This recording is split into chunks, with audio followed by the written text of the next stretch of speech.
Hello everybody and welcome to the Primary 1 induction presentation for all new Primary 1 starting St Mark's in August 2021. You are very welcome. My name is Anthony Hutchison and I am the head teacher of St Mark's. I would like to begin today's presentation by doing exactly what I would do if you were coming in to see us in school in person. Normally that would involve the children going into their class, meeting their new teacher, playing in their new environment, and while they settle into that, we get a chance to talk through a little bit about St Mark's. Our vision, values and aims is a very obvious starting point for us. In St Luke's cluster, we nurture every child's unique God-given talents to enable them to flourish in a climate of high expectations, innovation and creativity. Our values are love, faith and understanding, and our aim is to inspire that moral purpose of learning and teaching to unleash potential, raise attainment, promote equity and transform the life chances of each and every learner, especially those most in need of support.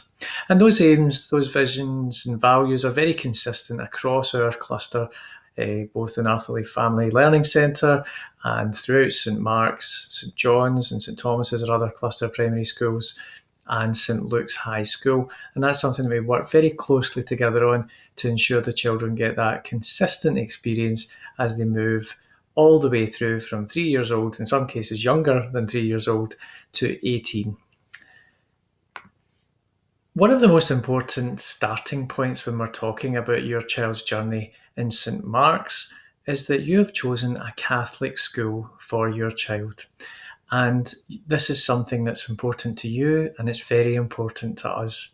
And our Charter for Catholic Schools in Scotland reminds us of exactly what will feature as typical of the Catholic school experience. So we talk there, you'll see the bit that's highlighted about a commitment to the integrated education and formation of the whole person in close partnership with parents as the first educators of their children.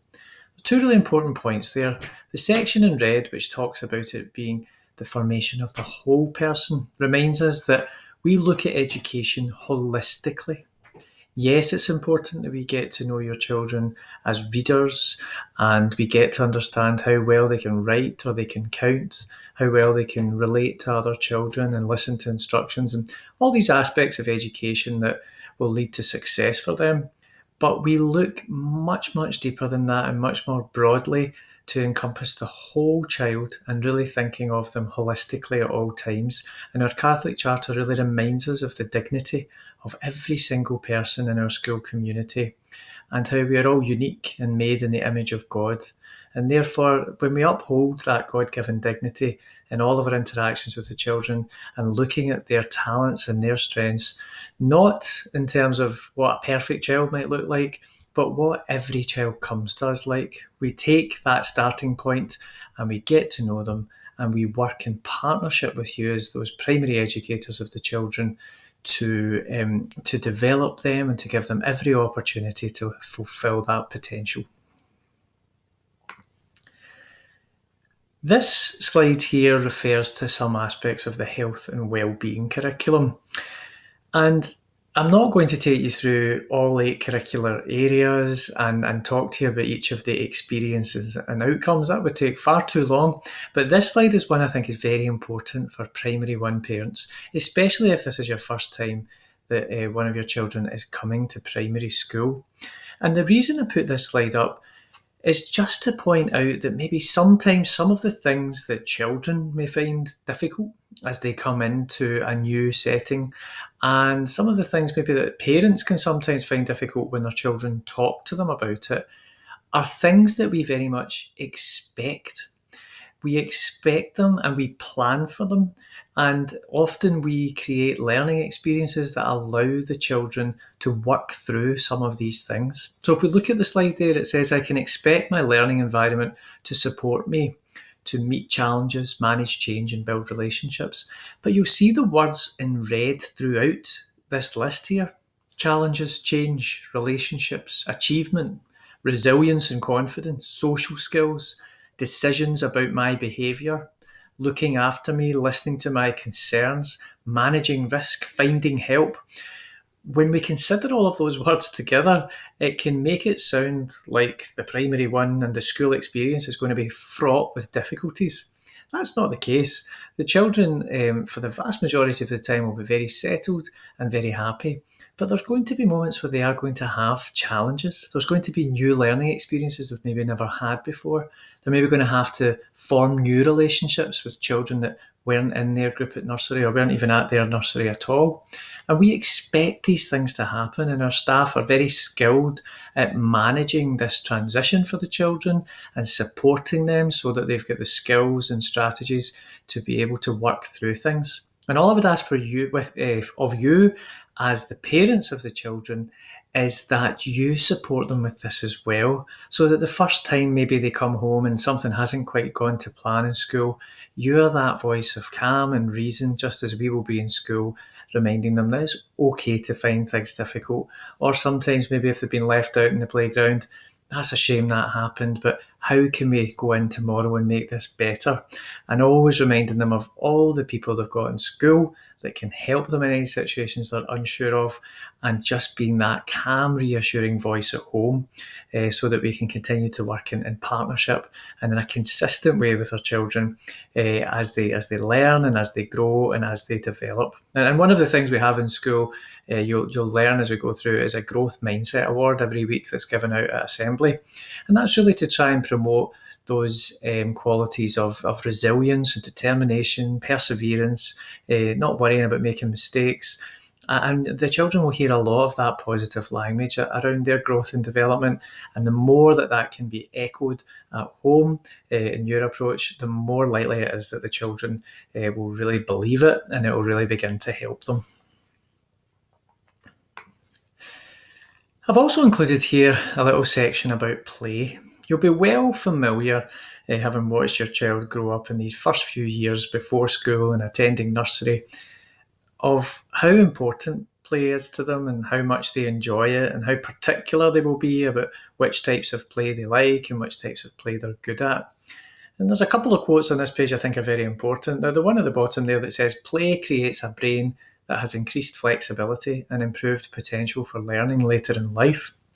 So perhaps sometimes in education there had been a tendency to almost rush through this bit and get children sitting down in a very kind of traditional way, and expecting the playful aspect of learning to stop so that more formal traditional learning could start. And of course, there are times it's important for the children to sit down, and I'm not suggesting for a minute that we don't want them to sit down. We do sometimes need them to sit and be still and be focused. But our primary one environment, and our school environment in general, is very much about foregrounding experiences that allow the children to play. Look at this quote from Scotland's play strategy. It says, "To a child, play is about having fun, but to society it is much more. Play is essential to healthy development from birth to adulthood." Scotland's Chief Medical Officer is very clear about the importance of play, stating that investing in children's play is one of the most important things we can do to improve children's health and well-being in Scotland.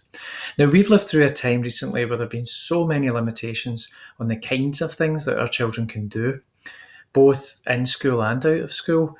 And this year, as our new primary ones come in, we are absolutely committed to getting it right in every aspect of the curriculum for them, but especially around play, because play will happen for them in many different ways across the school day, but the classroom will also be set up to allow them to have personalisation and choice in the types of play they get, to be able to be creative and curious and have inquiring minds, and for the teachers and the pupil support assistants that work with them to be able to really respond to their interests and the direction that they take their learning in.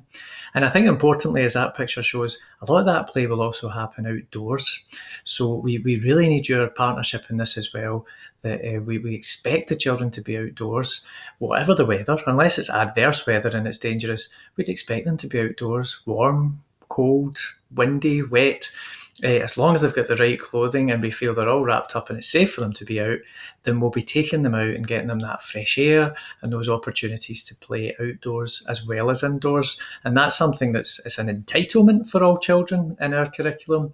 They're entitled to get outdoor learning, and we will certainly be embracing that and looking for lots of ways for our primary ones to be out connected to nature, enjoying their local environment, and most importantly, learning lots as they do that. This particular quote here is a fairly recent quote from an East Renfrewshire document about improving children and young people's well-being. And it's a word you're going to hear a lot as we talk to you this year about what we're trying to do in St Mark's. We recognise that if a child is not feeling healthy and safe and feeling well in themselves and ready to learn, then it doesn't really matter how excellent the teaching experiences are. The well-being comes first, and getting the children in and safe and happy is so important. But this quote here, it says East Renfrewshire's children should grow up loved, respected, and be given every opportunity to fulfil their potential. We want them to be safe, equal, and healthy, have someone to trust, and have friends, but most of all, hope. And I think we really need this hope and this optimism after a year when so many things were cancelled, so many things were limited, we were locked down twice. And for some families, there's been a lot of difficulty in that time. And perhaps for some of our children, it's been difficult to remain hopeful. But actually, every day there is renewal in our school environment. There is fresh optimism. There are so many opportunities for new learning, new relationships, and for all those connections in the children's brain to be firing off as they get that real joy of learning. So you just see some of the children in last year's primary one there having that joy of learning as they do some of their outdoor activities. And we look to make sure that every day in St Mark's there are things going on where the children are getting that opportunity to grow all the time. And the word loved in there as well is one that's not used lightly. I said at the start, it's one of our school values. We love our job. We love working in St Mark's, but the reason we love it is the children are so fantastic. It's a great privilege to work with them, and we really look forward to meeting your children at the induction sessions this June, and also when they join us in August to start for proper. I want to finish this with this one last quick story.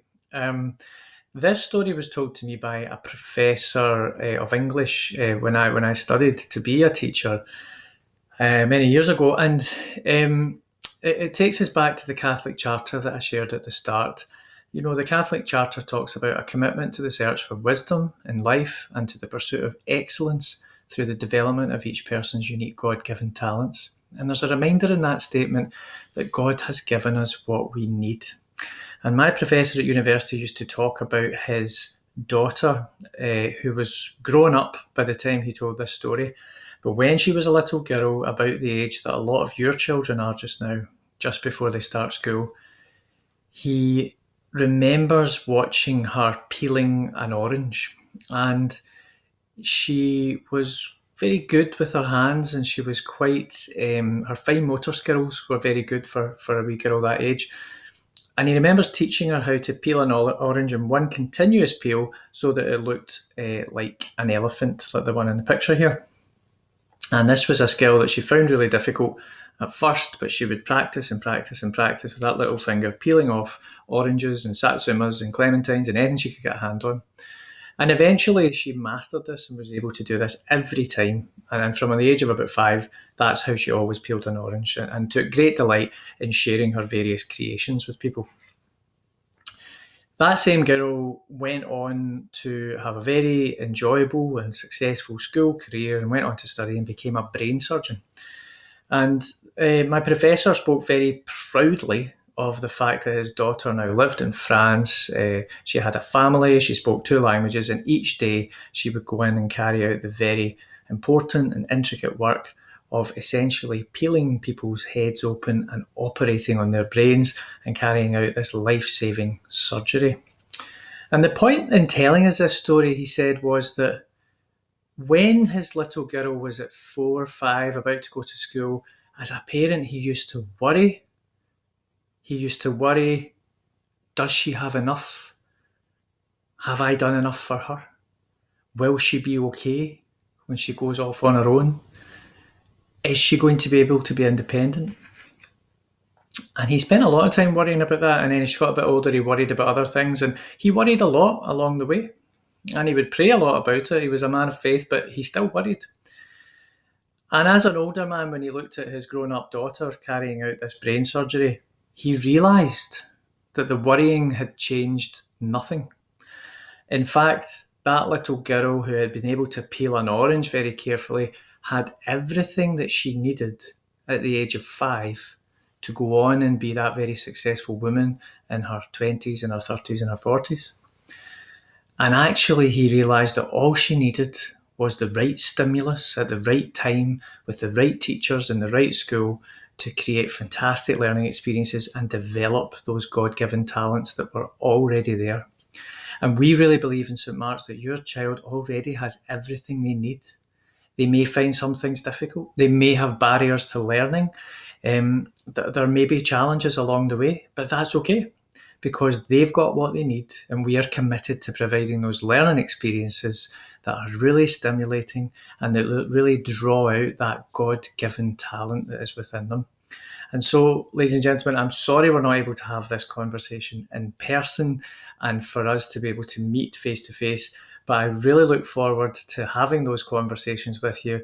And you'll see myself and Miss Kelly and many other members of staff out at the gate to welcome the children every day. And that's a chance for us to get to know each other there. And when we return as well, we hope, we pray that we will also be able to have more events in school where you can come in and join us and join in the learning and see the fantastic work that all of the staff do with the children every single day.